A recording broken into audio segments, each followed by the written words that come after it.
Today, you can create your own extra small reversible project from start to finish, so you can learn how to knit, practice basic knitting skills, learn new skills, and make a face scrubby you can use. I've created this series of standalone videos so you can learn the ABCs of knitting, and especially reversible knitting. All you need is cotton yarn, size 4 in any color you like, and a pair of 4.5mm knitting needles. A large eye needle will be used to work in the ends. We'll demonstrate each step clearly and slowly. So let's get started. The cast on I've chosen for this project is called a knitted cast on. To start, make a slip knot, pushing the working yarn through the loop and leaving at least a 10cm tail.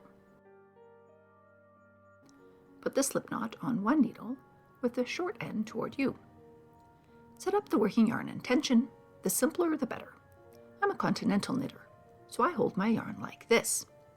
Try to set up your yarn consistently at first until it feels more familiar. Hold the short ends of the yarn together with the left needle. Insert the right needle into the stitch from the left. Wrap the yarn from the left up and over the right needle to the right. Pick the yarn through the first stitch. Now insert the left needle down the shaft of the right needle and transfer it over. Don't worry about how big the loop is, we'll tighten it up in the next section. Let's do that again. Right needle in from the left, yarn up and over the right needle, pick it out, pull the last stitch tighter, left needle down the shaft and transfer it over. Cast on at least 10 stitches, or more if you like. I'm using 14 stitches, but not more than 18.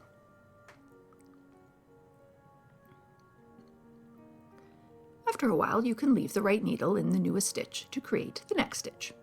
Try to make each stitch with even tension. The reason I chose cotton for this series of project videos is because it's quite cheap actually, but it comes in lots of colors, including beautiful variegations. And so it's great for awesome basic creations.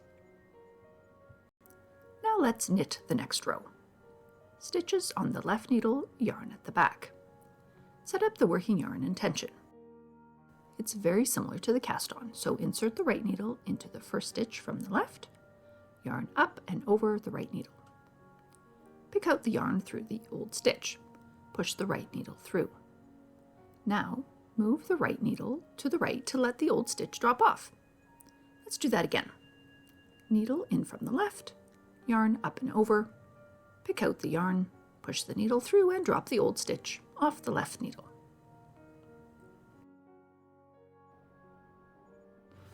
I chose the garter stitch for this project because it's the very first stitch that all knitters should learn.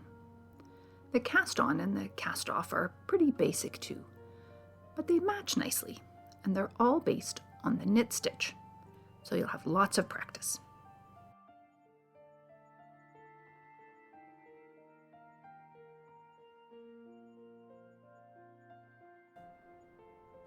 When you're done the first row, make sure that the working yarn is in the back. Reset the working yarn and the tension. Each stitch and each row is worked in this manner.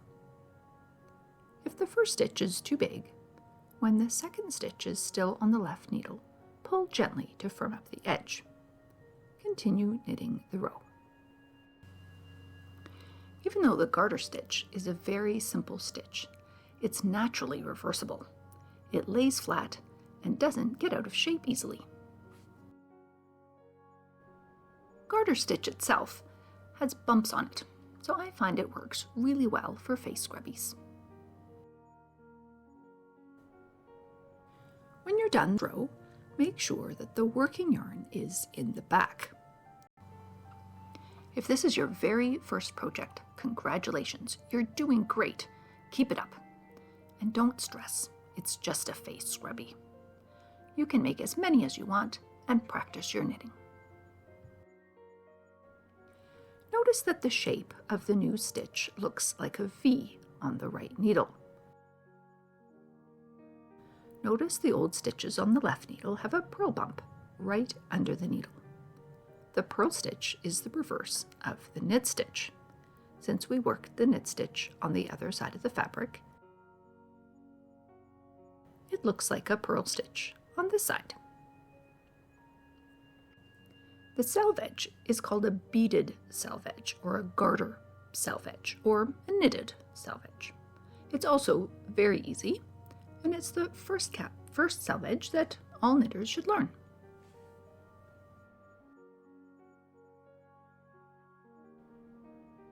Because it's a one stitch and one row repeat, you can make your project whatever size you like, even washcloth size.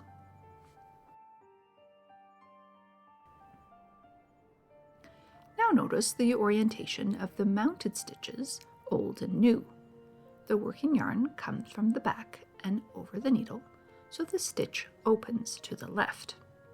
The old stitch is mounted the same, so when you insert the needle from the left, the stitch opens up. As you start new projects, the first stitch, the first row, the first project is always the hardest, and it does take a little bit of practice. Try to be consistent with your stitches and tension, but don't worry, it's your first project.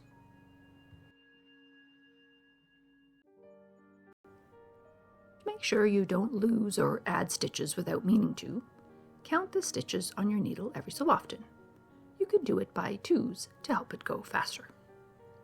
If your count is off, check that the loops on the needle all have the same structure, even if some are looser or tighter. As you knit, make sure you pull the new stitch through the old stitch cleanly. Make sure not to snag the left leg of the old stitch or snag the bottom of the old stitch. Make sure to have the working yarn at the back of the work so you don't loop the yarn over the right needle. If a stitch falls off the needle, make sure to mount it so that the right leg is in the front and the stitch opens to the left, so it's the same as all the other stitches. If you split the yarn, you can gently take it off the needle and put it back whole. Knit about 30 or 35 rows until you're happy with the size of your project. Now we're ready to cast off the stitches. For this project, we'll use a knit two together bind off. Let's knit two together.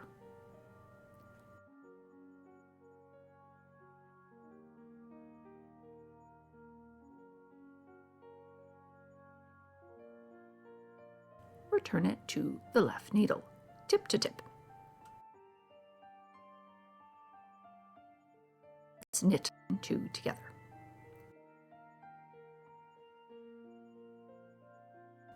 Keep casting off each stitch until you have one stitch left.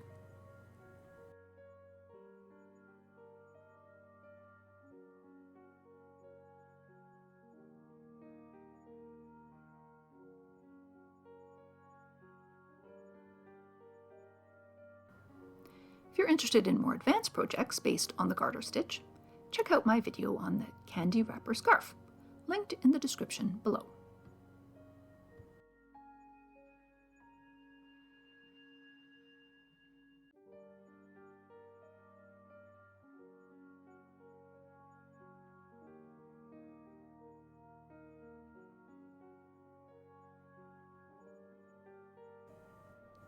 Leave a long tail,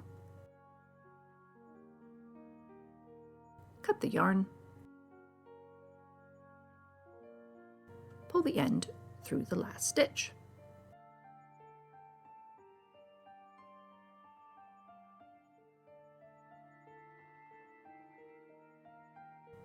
Weave in the bottom end with a large-eyed needle.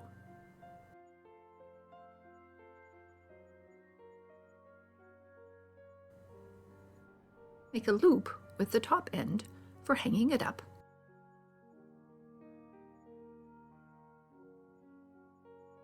And now you have a face scrubby. If you're up for a bit of extra challenge, you can crochet a chain stitch for the hanger loop.